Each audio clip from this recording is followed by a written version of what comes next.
Hey Thinksters, what's up? It's Adam, and in today's video, I'm going to be taking you through Python's math module. So this is a module very close to my heart. I actually studied mathematics at university, so it's one that I get a lot of use out of and think it's a really important one. So let's dive into it. It is the math module. You can click this link here and it will take you here to the documentation. As the documentation says, it provides access to the mathematical functions defined by the C standard. So C is quite an old and fundamental programming language. So these are ways to implement the functions implemented as they were in C, but through Python. Now note that they cannot be used with complex numbers. You use the C math module if you want to use that. But in this tutorial, I'll just be taking you through everything with real numbers if it is in the math module. So it is part of the Python standard library. So that means it's available with every single Python installation. However, it's not available in your namespace straight away. So you do need to import math first before you can access any of the functions. So let's do that there. Now we have every function available from the math library, and you can just call math.functionName. And if you want to import a specific function, obviously you can use the from math import function name syntax. So the first example we'll look at is the floor function. So math.floor takes one argument, x, and it's either a float or an integer, and it returns the, largest integer less than or equal to x. So some examples here, math.floor 3.98457994 is 3, because that is the largest number less than this value. Math.floor 9673.0001 is, the answer is 9673. And math.floor 12 is 12, because it's the largest integer less than or equal to this, and 12 is an integer, so the largest number less than or equal to 12 is 12. Note that if you put negative numbers in, that negative numbers work kind of backwards to positive numbers. So the math.floor of minus 10.5 is minus 11, because minus 11 is actually less than 10.5. You can see here, minus 11 is less than minus 10, less than minus 9, which is less than blah, blah, blah, minus 1, which is less than 0. So that can be a bit confusing initially if you're doing lots of positive and negative number work, so just try and keep that in mind. The next function we will look at is math.ceil, which stands for the ceiling, and it is very similar. It's actually really the opposite of the floor function. So again, just takes one argument, either a float or integer, and returns the smallest integer greater than or equal to x. So we'll use the same examples here as the floor function. So math.ceil 3984 blah blah blah is 4, because that's the smallest integer greater than this number. Again, math.ceil 9673.0001 is at 9674. And math.ceil 12, the answer again is 12, because it's an integer, so it just returns itself. Let's again look at the same example for math.ceil minus 10.5. And again, we get minus 10. Remember, this minus 10.5 will be in between minus 11 and minus 10, so therefore minus 10 is greater than minus 10.5. One thing I forgot to mention is if you create a custom Python class, you can make them work with the math.floor function by defining a dunder floor method. And a dunder means double underscore, that's how you read this, so double underscore floor method in your class. And for ceiling, it's the exact same, except you define a dunder ceil method. So there's some quick functions for you. The next thing we will look at are the Python math operators. So these are standard ways to kind of combine two or more numbers together.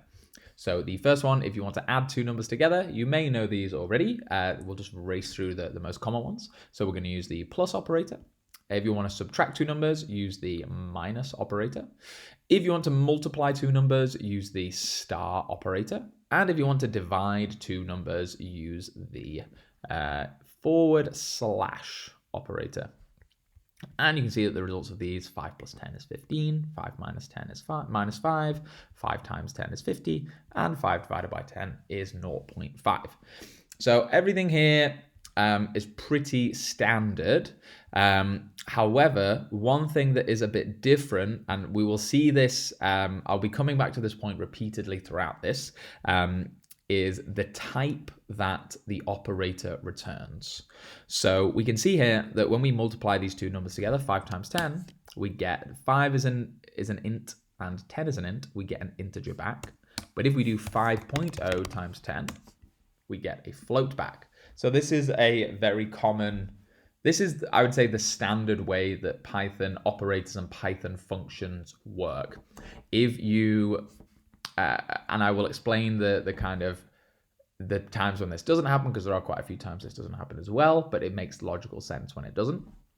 But if you pass it two ints and it can return the value as an int, it usually will. And if one of the things you pass is a float, it will usually pass a float as well back. So you can see here, we passed 5 times 10, both ints gives us an int.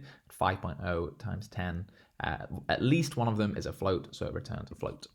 However, when we divide two numbers, this is the kind of exception that will keep coming up over and over. When we divide two numbers using this / operator, the result is always a float. So we can see here, which is as expected, right? 5 over 10, we expect it to be a float because it's 0.5. But if we do 10 divided by 5, we always get 2.0. And the logic behind this is that the vast majority of the time you will be dividing two numbers, you will get a float. So it makes sense for the majority of the time, it just makes the computing easier to actually return a float every single time. Now, this is the case in Python 3. I think it was different in Python 2, but you should never be using Python 2. It's old. Just don't use it ever, so it doesn't really matter. All right. Let's move on to other operators. So to raise a number to a certain power, we use the double star operator. So this is 5 to the power of 10, and it returns 9,765,625. Okay, so they're all the common ones that you probably know. Now let's get into two that you may not be as familiar with, but that are really important and have a lot of use in computer science, but less so, I would say, if you're doing high school math or other kinds of math. I certainly didn't have much use for them during my degree, for example. So the first one is the modulus operator. So this is indicated by %, and it returns the remainder left over when one number is divided by another. So we get 13% 3 is 1. And we can look at some more examples here. So 14% 3 is 2. And then 15% 3 is 0. And then 16% 3 is 1. So let me kind of explain what's going on here if you haven't seen this before. So we read this, you can read it as %3, or the proper way should be 13 modulo 3. That's because 3 goes into 13 4 times. 3 times 4 is 12. And the total difference between 13 and 12 is 1. So that is the 1 remainder we get over. Another way to think of it is if you have a compound fraction, so that's 13 over 3. You write that as a compound fraction, you get 4 plus 1/3. And we're just looking at this fraction left over, and we take the top, or the numerator, and that is what the result is. That's the remainder left over. If you do multiple modulo n calculations for some integer n, then the set of possible results ranges from 0 up to and including n minus 1. Because the result is always, if it's so for 3, the range of possible results is 0, 1, and 2. So we see that 13 modulo 3 is 1, 14 modulo 3 is 2, and 15 modulo 3 is 0. And this will be the case. So we can see here 15 is a multiple of 3. So therefore, the modulus of it is 0. And this is the case for every kind of multiple of 3, multiple of n. You will always get 0 when it's a multiple. So this is really important if, for example, you're doing a for loop or something in your code and you want something to happen every nth iteration. So for example here, what I want to do here is every fourth iteration, I want to do something different, and on all the remaining iterations, I want to do something else. So here we've got, for I in range 10, if I modulo 4 equals 0, in other words, if on every fourth iteration, print divisible by 4, and on all the other ones, print not divisible by 4. So we can see here on the first one, 0 modulo 4 is 0. And then on the first, second, and third, not divisible by 4. And then on the fourth, divisible by 4. And then fifth, sixth, seventh, eighth, divisible by 4. And not divisible by 4 for the ninth one, because remember, range goes from 0 to 9 if it's for I in range 10. Great. So similar to the modulo operator is floor division. So it's related to them in that, so you write it as a double a double forward slash. And we know, where are we? If we write 13 over 4 as this compound fraction, we get 4 plus a third. And floor division basically gives us this 4, whereas modulus gives us this 1. So the way we do it is so if we do 13 floor 3, we get 4. And it's the same. It's also quite similar. Oh no, it is the same as doing, if you do 13 divided by 3, we get that. And then if you do math.floor, 13 divided by 3, you get 4 as well. So it's the same as taking the floor of division. And this is helpful again if you if you need an integer, for example, when you're doing division and you have to get an integer, then you must do floor division, because as we said earlier, if you do normal division, you never get an integer back. Here are some more examples of floor division. So 14 floor 3 is 4, because if we do 14 over 3, we see it's 4.666, and if we take the floor of that, we get 4. And then 15 divided by 3 is 5.0. So if we take the floor of that, it's the largest integer less than or equal to 5.0. So that will be 5. And then 16 floor 3. If we do 16 divided by 3, we see it's 5.3 recurring. And we take the floor of that, we just get 5 again, which is the result here. Let me just update that again. Awesome. Note that this works, the floor operator works similarly to other operators in that if you, so if you want to, if one of them is a float, it will return a float, and if both of them are ints, though, it will return an int. So that's different to the division operator, which always just returns a float. So note also that you can perform floor division on any two numbers, but it can be a bit surprising if you add decimal places, because the results can change.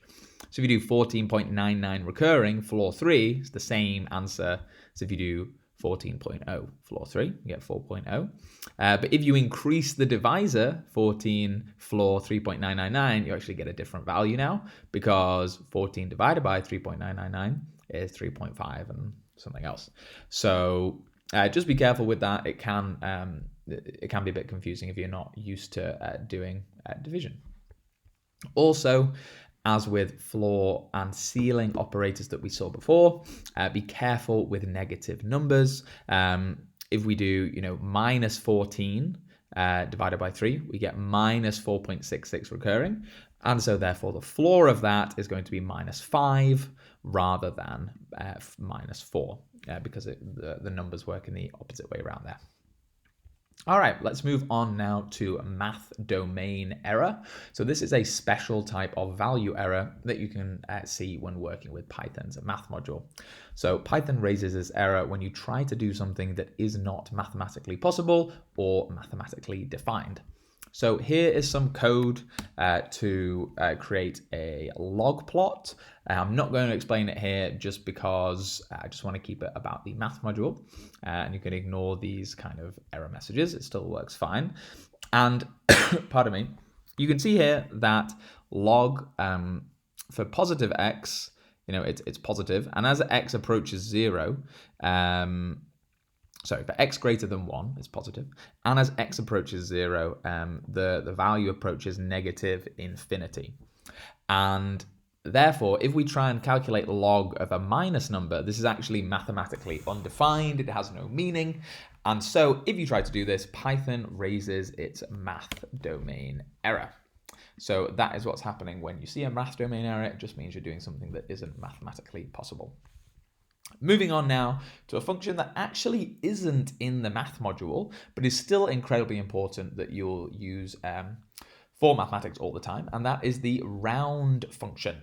So the round function is actually a built-in function. You always have access to it. So you don't need to, import math. But since it's so similar and so important, I thought I would include it here anyway. And it can be a bit confusing the first time you read this, and rounding is it's something that's really important, and overly simplified rounding algorithms have led to issues in the past. So for example, the Vancouver Stock Exchange, a stock exchange that no longer exists, used a really simplified rounding algorithm when trading stocks. And in less than 2 years, it meant that of trading stocks daily, the algorithm led to the price of the stock exchange being half of what it should have been. So it should have been worth $1,000, and it only said it was worth $500. So that's how important rounding is, and it's led to it's led to loss of life in like missile launches and all this crazy stuff. So it's really, really, really important. And let's go through the function right now. It accepts 2 arguments, as I've highlighted here, number and then n digits. And then these square brackets around n digits means that this is an optional argument. This is the case across, definitely in Python, and I'm pretty sure in the vast majority of programming languages. If there are square brackets around something in this definition, it means it's optional, just for anyone who hasn't seen that before. And so number is an integer or float, and n digits is the rounding precision you want after the decimal point. So if you pass, just an integer, it's just going to round it to, it's just going to return the integer. So just be aware of that. Cool. So let's look at some examples. So round 10.237 gives us 10. So the rounding algorithm, at least initially, it looks like one that we are familiar with. It looks like what we've been taught in school. So let's go through this. So round, again, 10.237 to 1 decimal place. So we're going to look at the second decimal place. So it's a 3. So we're going to round down and keep it as 10.2. And then we're going to round now to 2 decimal places. So we're going to look at the third decimal place. We see that it's greater than 5. And so we're going to round up. And there we go. 10.24 is the answer. However, let's now look at some examples where this actually doesn't hold. So let's look at rounding 1.5 and 2.5. So if you remember school, we want to round this to the closest integer. So we look at the next value and we see it's a 5. And so we're taught that if it's a 5, we round up. So that's what we do. Round 1.5, rounded up is to 2. But let's look at this. So we round 2.5. And in school, this should be rounded up to 3. However, Python, let's run this, rounds it down to 2. Why is this? What's going on? So this was super confusing for me initially, and I read up a lot about it, and it's really interesting. I'd recommend you have a quick Google. There's logic underpinning it here in this Wikipedia article, but the type of rounding Python uses is called rounding half to even. So that means that in the event of a tie, Python rounds to the closest even number. So you see 1.5 is odd, 2.5 is even, and the closest number between them is, of course, the number 2. And that's the closest even number to them is the number 2. But basically, I won't get into all the complicated maths behind it, but it does this to preserve the mean of all the numbers. So if you can, imagine in your head you have all these numbers and that you're rounding them, and if we always round up whenever we have a tie, then the mean, the average of all those numbers is going to be bigger than the average of the actual numbers themselves. And that's really annoying because the reason we're rounding is we We want to make the numbers easier to digest, but we want to maintain as much of the information in the original numbers as possible. So therefore, we apply this half rounding idea because Python assumes that if you have just a random collection of numbers, positive and negative, then roughly half of them will be odd and roughly half of them will be even. And therefore, the mean is more likely to be preserved. Now, of course, this isn't entirely true, and there may be situations where you do need a different rounding method, and there are some more mathematically rigorous methods you can check out at this link. But if you need to use them, I'm sure you will. Well, first off, you need to understand this one, and I recommend, learn this one first, and there's plenty more you can learn in future. Note also, though, that floating point arithmetic has some inherent issues. If you follow this link, you actually get taken to the Python docs, floating point arithmetic issues and limitations. I really, really recommend you read this. It's really important for anything on your programming computer science journey. But the main thing that causes so many issues is that computers are finite. They're not infinite, and some numbers that have finite floating point representations, such as 0.1, have infinite binary representations. So everything in a computer is represented in binary, just loads of zeros and ones.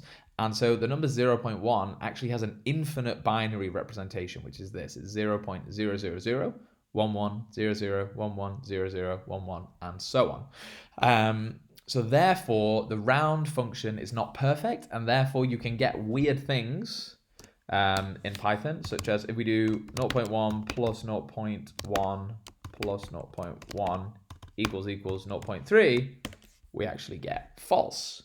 And that is due to this rounding function error. So the round function usually works like this, so it rounds to the closest even number. However, if we do round 2.675 to 2 decimal places, we look at the third decimal point, we see it's a 5, and we see that 7 is odd, so we should round up to 2.678, but actually it rounds to 2.67. Now, this isn't a bug. Don't go and submit a pull request or anything on GitHub. It's a known property, and you can see the link here. Actually, there is a note there in the Python docs explaining this. So for the vast majority of cases, round will work as described, but you should know that it's not perfect. And if you want something a bit more precise, there is the decimal module, which I recommend you check out. Moving on to other areas of the math module, we get to one of the world's most loved mathematical constants, pi.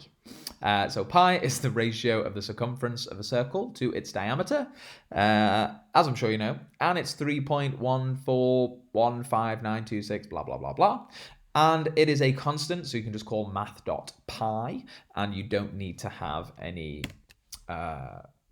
brackets or anything. However, if you're going to be using it a lot, which I will be doing, I would recommend you do from math import pi, and then you just have to write pi to get every time you want to use it. So let's move on to another function, the square root. To calculate the square root of a number, you're going to use math.sqrtn, and it just returns the square root, unsurprisingly. So math.square root 2 gives us this, and math.square root 16 gives us 4.0. Now, this is another function, a bit like divide, pardon me, which will always return a float, even if it can be represented as an integer. And I think it's very similar to division in that the vast majority of the time you're going to take a square root, it's going to be a kind of infinite repeating decimal like this, and therefore it makes sense to just always return a float. Another function that they introduced in Python 3.8 is the function math.i_root. So that is the integer square root for some n. And it's the exact same as applying math.square root to n and then math.floor to the result. So we can see here, you have to be running Python 3.8, otherwise it won't work.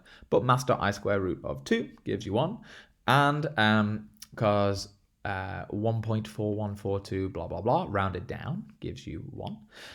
And math.I square root of 16 gives you 4. And you can see now that you have an integer.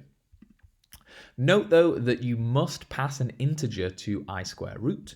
And if you pass a float, you will get a type error. Float object cannot be interpreted as an integer. So just be aware of that.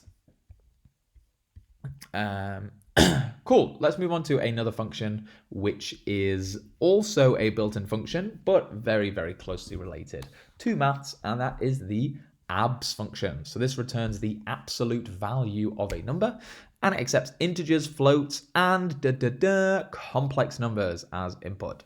So if you pass abs an integer or float, it returns the non-negative value of it. So in other words, if you pass an integer, it just returns an integer. And if you pass a float as well, it returns a float and it returns the non-negative value. So it preserves the type. So if we do abs of 20, we get 20, and that is an integer. If we do abs of 20.0, we get 20.0. And if we do abs of minus 20.0, we get 20.0. And now also we can use complex numbers with this function. So complex numbers, if you've not seen them before, they're made up of two parts and they're written as a plus bj, where a and b are either integers or floats. And note, where are we? Have we got this? Let's just clear. So I'm running Python 3.8 here. I'm going to import math. And if you do, no, you won't see it now because it's, if we do IPython, is it going to work? Yep, we see like 5 plus 6j. You'll see that, oh, okay. Sometimes it's highlighted, but anyway, it works. Whereas if you do like 5 plus 6i, you'll get syntax error. So you always have to use j if you're using complex numbers.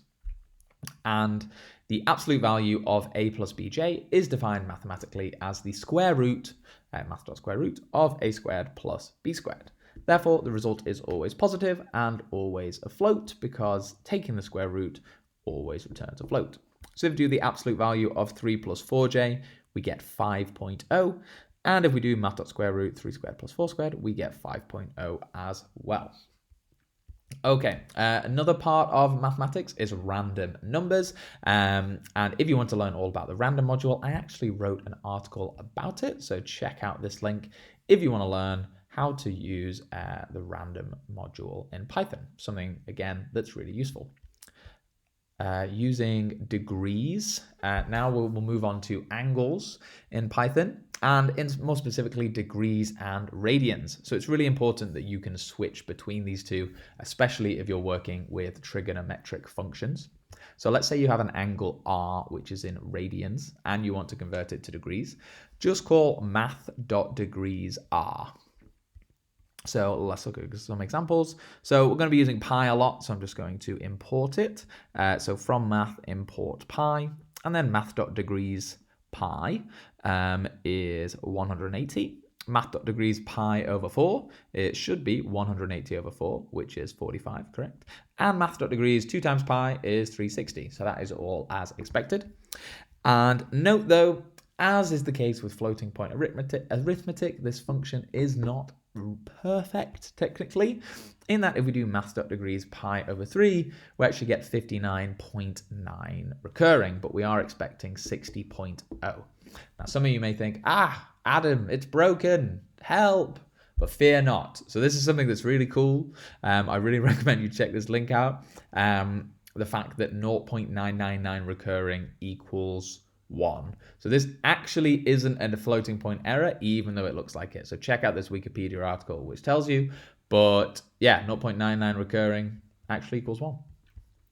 Unsurprisingly, there is a counter function, math.radians, which converts, if you pass it a angle D in degrees, it will give you its value in radians. So again, let's look at some more common examples. So again, I'm just going to import pi just so you don't forget. But math.radians 180 is 3.14159 blah, blah, blah, which looks a lot like pi. And let's just double check it. Math.radians equals pi, and we get true. Woohoo! Again, maths.radians 45 gives us this number, and if we check it against equaling pi over 4, it gives us true as well. So that's lovely. The only downside really with converting degrees to radians is that us humans can't really read them. So that's why I added these kind of equality statements in, just to show you that they are indeed equal. Now, why do we need these functions? Well, if you want to use the trigonometric functions such as sine, they assume that the angle you are passing it is in radians. So if we do math.sine 0, we get 0, but 0 degrees and 0 radians are the same. But if we do math.sine 90, if we remember from high school maths, sine 90 degrees should equal 1, but actually we do not get that. And this doesn't look like a floating point error. This is just completely incorrect. So we have to do math.sine of math.radians 90, and then we get 1. And of course, we can pass it actually just as radians, pi over 2, and we get math.sine pi over 2 equals 1. Lovely. Note, though, that floating point arithmetic does rear its ugly head here again. Because we can see that if we do math.sine pi, which should be 0, we don't get 0, we get 1.2246 blah blah blah times 10 to the minus 16. So this is obviously a tiny number, but it's not 0. So this will be fine if you're plotting. It will look absolutely fine, no issues there. But if you really need it to equal 0, there are some methods you can try. This stack overflow answer is very helpful, but for the majority of cases, you should be okay. And it's going to be a similar story for the cos function. So to calculate the cosine of some angle r, call math.cos r. Again, assumes it's in radians, so math.cos 0 is 1, math.cos 180. We are expecting this to be minus 1, and it is not, it's minus 0.59. Again, because this is degrees, it's not radians, so we have to, when we do math.cos, math.radians 180, we get minus 1. And of course, if you just pass pi, you'll get math.cos pi equals minus 1. Wonderful. And again, very similar story to sine, in that if we do math.cos pi over 2, we are expecting the value to be 0. But again, it gives us this very tiny number, 6.123 times 10 to the minus 17. But it's not 0. And the reason for this is because pi is an infinite decimal that doesn't repeat. It's an infinite non-repeating decimal. So therefore, no computer in the world will ever be able to completely accurately represent it. So therefore, and pi is just in the computer as an actual number. So it has to be cut off somewhere. So therefore, there are these slight issues, but again, should be fine for the vast majority of cases. Moving on now to the final function, the tan function. So to calculate the tangent of some angle r, we're just going to call math.tan. And note, of course, that the function assumes that r is in radians. So finally, we're going to do math.tan 0, which gives us 0. And math.tan pi over 4, we expect this to be 1. And it's not, it's 0.999 recurring. But remember, from this little Wikipedia article, that actually 0.99 recurring and 1 are the same. So that's great. And if we do math.tan pi over 2, we expect this to be plus infinity. But in this case, it's 1.633 blah, blah, blah times 10 to the power of 16. So it is a humongous number. Definitely not infinity. But again, if you're plotting, it will be fine for you. And for most of your mathematical results, you should be okay. So there you have it. There are the essential things, the most essential, the basics that you need to know for Python's math module. You can now take the floor or ceiling of any number using math.floor and math.ceil. You know the essential operators, what types they return, and when. You've seen that Python raises a math domain error if you try to do something mathematically impossible. And you can use some essential functions and constants for scientific computing, such as math.pi.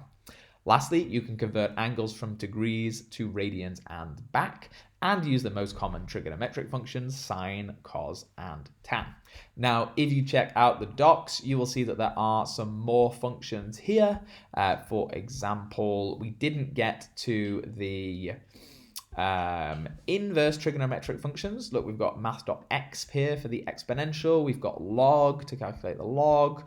A cos is the arc cos, so therefore the inverse of cos. There's loads of stuff here, but now that you've gone through this, you will easily be able to understand the other ones. So if you thought, Adam, this was amazing, I love programming so much, I'm so jealous of you that you get to do it every single day, I want to do that, but I don't know how to start, then I have some good news for you. Chris, the creator of Thinkster.com, has a webinar. So if you go to this URL, you will see it takes you to this link. Oh, does it want to work? Okay, well, it takes you to this link. And Chris created this amazing course. Look, here we go, it's loading. And you'll see, yeah, it's the same page. This amazing course, which takes you from a Python novice, never earned a cent from coding in your life, to earning over $4,000 a month with the world's only Python freelancer course guaranteed. So I took this course, it's now May in 2020. I took this course in October 2019. And I am now living full-time, making thousands and thousands of dollars every single month through Python. You can actually see me right here. Oh. Hello, my name is Adam. There we go. And I loved it so much, I actually did an update. So that was month 2, this one. Within 2 months, I was earning $50 an hour. And then I earned over $5,000 in a month in month 4. And this is my second testimonial. What's up? It's Adam. And this is my second testimonial video because I love this so much. You can see all these other testimonial videos here. It is an absolutely killer course. It literally is why I'm talking to you right now. I cannot recommend it enough. Chris has created an insane course here, full of absolutely everything you need to teach you your Python skills, number one, but also how to sell them online. I've literally only been learning Python for just over a year, like a few days over a year, and I've already made like $5,000 a month doing it. And it's genuinely thank you to this course. Absolutely incredible. Chris actually has a video here taking you through the entire course material. He explains exactly what you're going to get in the course here. It even has a guarantee that you'll be earning $20 an hour within 60 days of taking the course, or you get your money back. So I would really recommend it. Look, here's my testimonial video again. Here's all these other things.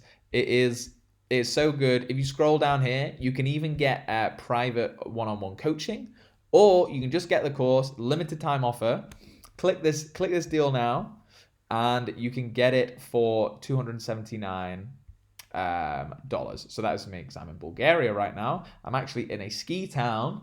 During coronavirus, felt very safe. There haven't been many cases here. I've been hiking in the mountains with my friends. Life is opening up, and it's just absolutely incredible. So the total value of the course is like $3,500, but you can get it for $300.